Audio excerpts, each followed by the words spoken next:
খবরটা শুনেছো? ওই ঝন্টুর মেয়ে যে ঝুড়ি বাজে বিক্রি করে সংসার চালাতো, কত কষ্টই না করেছে। আজ ওর একটা ভালো ঘরে বিয়ে হয়েছে।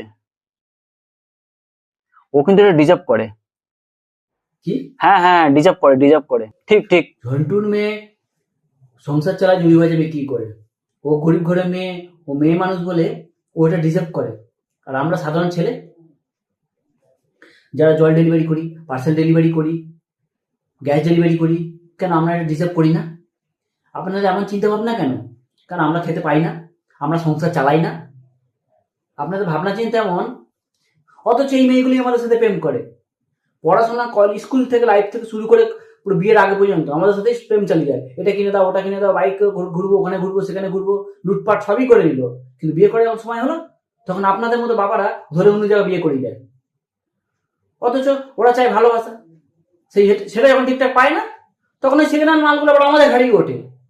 আমাদের কিন্তু একটা মন আছে, আমার সাধারণ ছেলেরা তখন এইসব টেনশন নিতে পারবো না, বলে দিলাম। কি বলতে চাও তুমি? আপনার তো একটা সুন্দর দেখে মেয়ে আছে, এদেরকে বলেছেন কখনো? দেখুন কাকু, পরকে আমি পছন্দ করি না, সোজাসুজি কথা। আমি আপনার মেয়েকে ভালোবাসি, কিন্তু আপনার মেয়ে বলতে পারছে না আমি ডেলিভারি বিজনেস করি বলে। তোমার সাহস হলো কি করে আমাকে বিয়ে কথা বলার? তোমার কোনো ভালো চাকরি আছে? করো ভালো চাকরি। আপনি কি এমন ভালো চাকরি করেন? যত টাকাই মাইনে পান সে তো বেসরকারি জায়গায় চাকরি করেন, আজ বাদে কাল পুঁদে এক বাতি মেয়ে তাড়িয়ে দিতে পারে।